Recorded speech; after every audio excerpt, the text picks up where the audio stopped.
train at Team Oyama, and I cross-train at Kings Anaheim with Benio Dariush.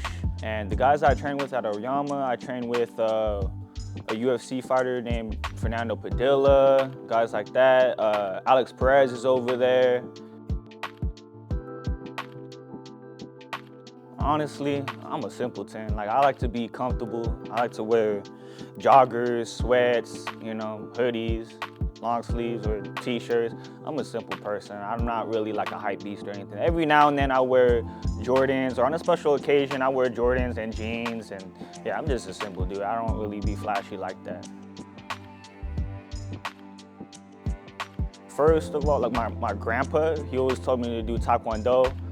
I was just never into it, you know? And what kind of pushed me to get into that was the fact that I used to get jumped and stuff and bullied because I was one of the only other Asians in my community. You know, I was the only like different one. So I was so used to being outcasted, talked about, you know? I was the target. And my uncle, he was actually a Muay Thai kickboxer out of like Whittier and shit. So he actually put me on to what Muay Thai was. I don't know, it was Muay Thai. Like, I thought of it as kickboxing, but it's Muay Thai, you know? And that's where my journey kind of started. I started at a gym like in Whittier and started training out of there. I found out about MMA, and I was just like, I think my first fight I seen was with like, I think John Jones and Rampage, and I started watching Anderson Silva, and it just started from there. I just got addicted to watching stuff like that, watching fights and shit. I actually started watching like Kimbo too at first, and it just all got strung together, you know? I was born in, I think the La Mirada Hospital. I be getting it wrong. Sometimes my mom be getting mad, bro, because she was like, no, you were born in, because I be getting them confused. Like, it's either the Los Alamitos Hospital or the La Mirada Hospital. I grew up like around the Bellflower area. Like, I grew up around there, but now I live in Cerritos. As a kid, I was honestly like antisocial. I was like a weirdo, honestly. I stayed to myself. I only had like 2 other friends, and it's like I just really stayed to myself for real. And I think that's why I got messed with the most, because I was like the quietest one in the room. Everyone's trying to see what's up with me, you know? And I was different, you know? I was one of the only other Asians in the community, like I said, so I was a target. I for sure got into fights growing up with, you know, like with other kids and stuff because, like I said, I was a target, and it was like, most of the time it was a racial thing, you know? And it also didn't help. I also got bullied by the school system too. What happened was, when I was younger, I didn't like school, you know? School was never my thing. I still say that till this day. Like, I think when I was in 3rd grade, I just refused to do my work because I was like, this is stupid. I don't want to do this shit. And I would look up at the clock, like trying to kill time. And then my teacher saw that as being slow, being retarded or whatever. And they threw me in these classes. And what I actually didn't know, I learned this growing up, and my homies told me this, they actually make profit off of doing that. When they send kids, I don't know if I'm explaining this right, but they actually send kids in those special need programs that aren't always special needs, they actually get paid more for that shit. And I'm gonna speak on that because it's like, it's fucked up, because they threw me in these classes and I don't have any disabilities or nothing. They just thought because that one day, oh, okay, he's staring off into space. He's not doing his work, he's defiant. They threw him in there, and it's crazy because some of my best friends that I met in these programs weren't even like that either. You know what I'm saying? It's messed up because now I was in that position where I was labeled as, okay, it's bad enough that I'm already Asian. They already clown on me for that. Now they're clowning on me because they think I'm special, you know? So I already had that misconception growing up, oh, he's a retarded Asian special ed kid, whatever, you know what I'm saying? That was my label, you know? And it's fucked up because growing up, I believed in that, because it's like, the adults were telling me that, teachers were telling me that, they told my parents that, so it's like, it's messed up. That's why I grew up like kind of fucked up a little bit. I feel like personally, you know, they messed up my child development a little bit, because I had like such a low self-esteem. Because I was already getting bullied by the kids at school. Now I'm getting bullied by the school. Now you guys are putting a label on me, and then I had that belief growing up, like, oh, I can't do this, I can't do that, because it's like, oh, I'm in these classes, oh, maybe I am slow, you know? I started believing it a little bit when I was that age. But now growing up, it's like, I'm like, damn, like that's fucked up, you know? It's messed up how they do that shit. You know, I'm gonna just say that right now, like, it's not just the other kids that could bully your kid. It could be the school system too. So I suggest parents really look into their school and all that, do the research on the type of schools that they're putting their kids into, because it's messed up, because I came out a certain way because of that, you know? That shit was very like frustrating growing up, you know? So that's what kind of got me into fighting. I had a lot of anger.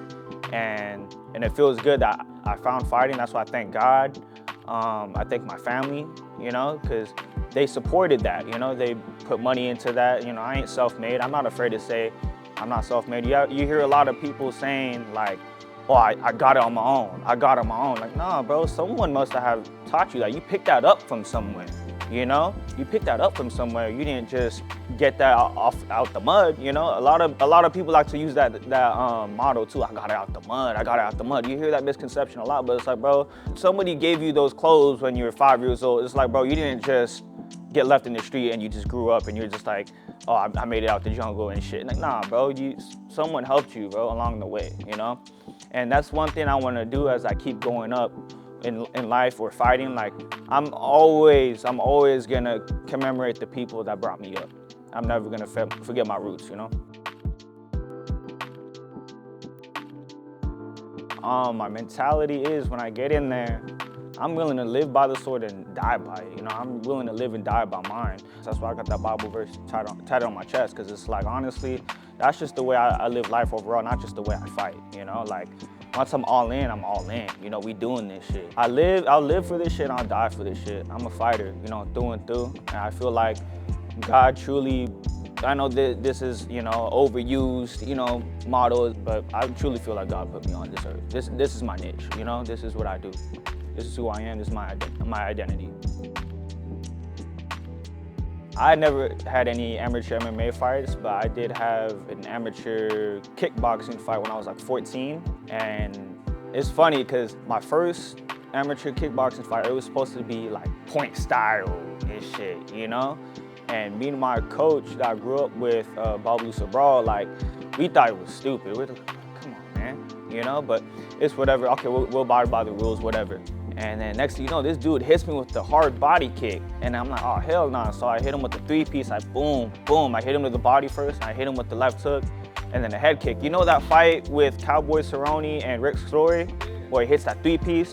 He hits him in the head, body shot, then head kick. I hit him with that exact combo, and I fucking dropped him, and he went stiff. And then everybody was mad. I remember that shit too. And it's funny, because he's actually 22. He was actually older than me, and I was like, maybe 14, 15, 16, around those three numbers. And I was a minor, and this dude's like 22 and shit. And like, I was so scared because his family was there, his uncles were there. I think some of his family members were even in his corner. That shit was crazy. And after I knocked him out, everybody was pissed at me, and they're trying to jump me and get at me, and my uncles almost got into it and stuff too.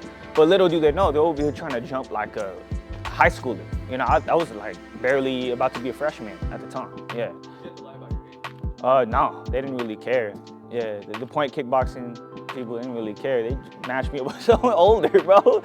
Loki did me grimy, but it ended up coming out in my favor though, man. But honestly, that's one thing that like I realized about myself is like, I find myself in goofy ass situations. Like, I always tend to get set up, and not to be cocky or anything, it always ends up wrong for the other person, bro. Yeah.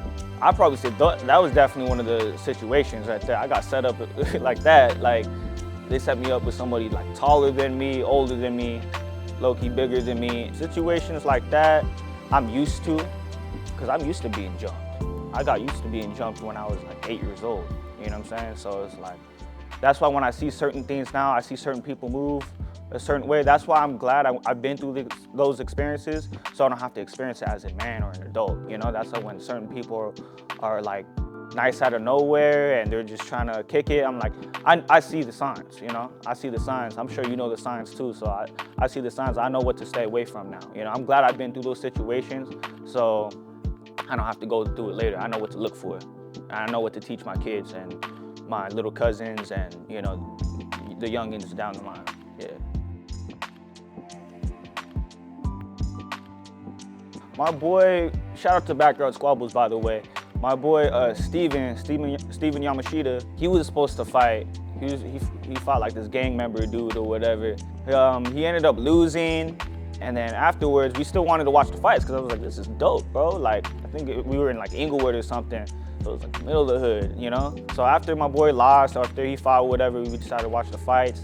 And I think 3 or 4 fights down the line, like in the fight card or whatever, the dude that runs the whole thing, during like the little intermission or whatever, he gets on the mic and he's like, is there anybody in between like 145, 155? And then I looked at my boy. I remember I told him on the way to Inglewood, let me find out someone rolls their ankle or something or gets hurt. I'll step in, bro, I don't give a fuck. And then that happened. That dude's opponent didn't get injured, he just didn't show up. And I think came from like all the way from Apple Valley.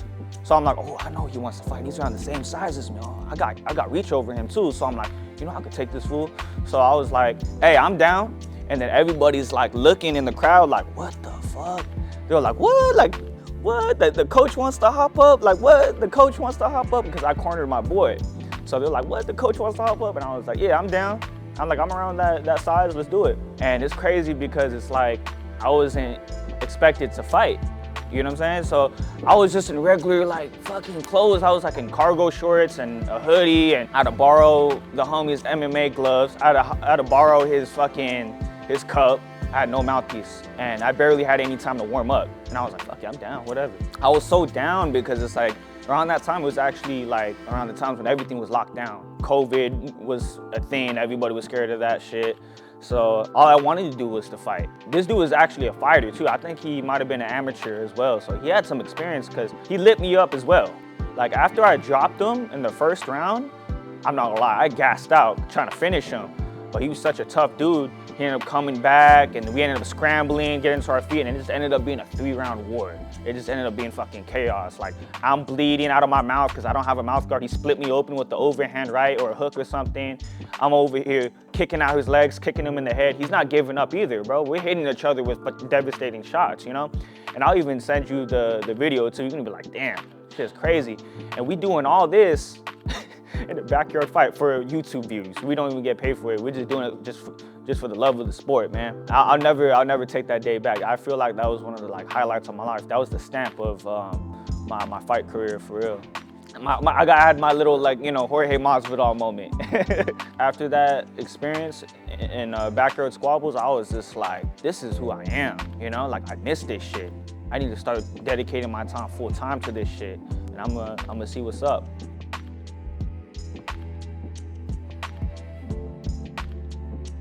It's crazy to say, because a lot of people, they kind of like break their neck, like, what, you fought for LFA, your first ever MMA fight? And shout out to Professor Babu Sabra. He actually had his connections. He was real cool with the owner, longtime friends. Told him about me, you know? That's all it took, word of mouth.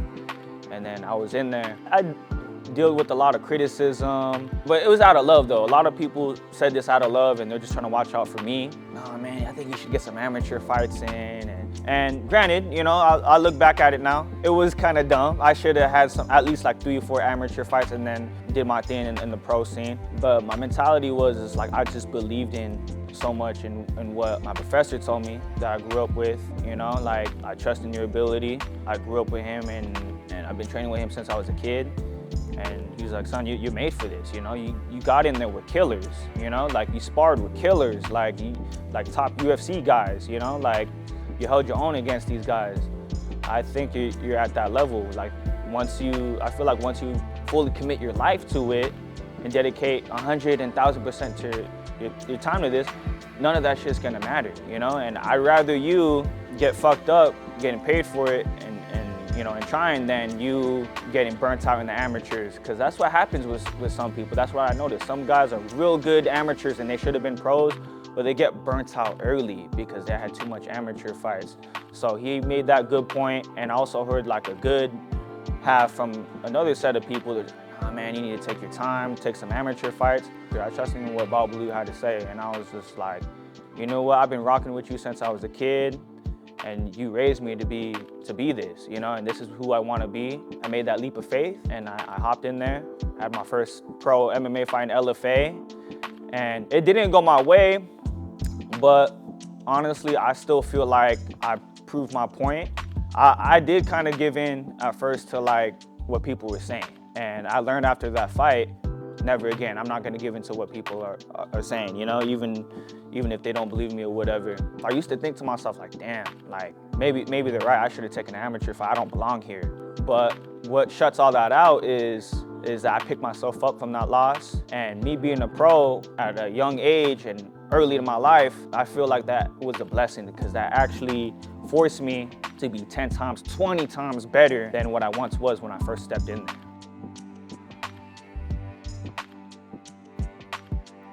I'd probably say it's obviously heart, as well as having a good head on your shoulders, a fucking brain, you know? Like, I wish I had the same maturity and the same intuition that I do now.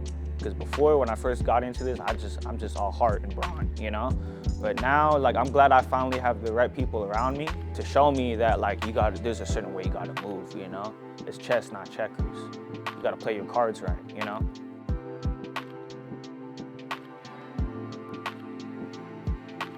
Honestly, the best way I could describe it, feels like I just got baptized, you know? Because, you know, honestly, like growing up, yeah, I went to church and stuff like that, and I stopped, and because I'm not really like a religious person, I'm slowly getting back into it though, but honestly, I feel like the gym, being in the gym, fighting, winning, that's my church, you know? I feel like I'm baptized every time, you know? After I'm done with a good training session or after I fucking win, you know? Like, it feels like I'm baptized. I'd probably say, remember those times in the training room when you got your ass whooped. Remember those times you put in the work. All that is gonna translate into the fight, and you have to trust yourself, believe in yourself. I wanna get into a bigger show, whether it's the UFC, PFL, shit, or even one, honestly. Hold down my spot in one of them big shows and solidify my name. And honestly, I just want to make enough money to take care of my own, you know?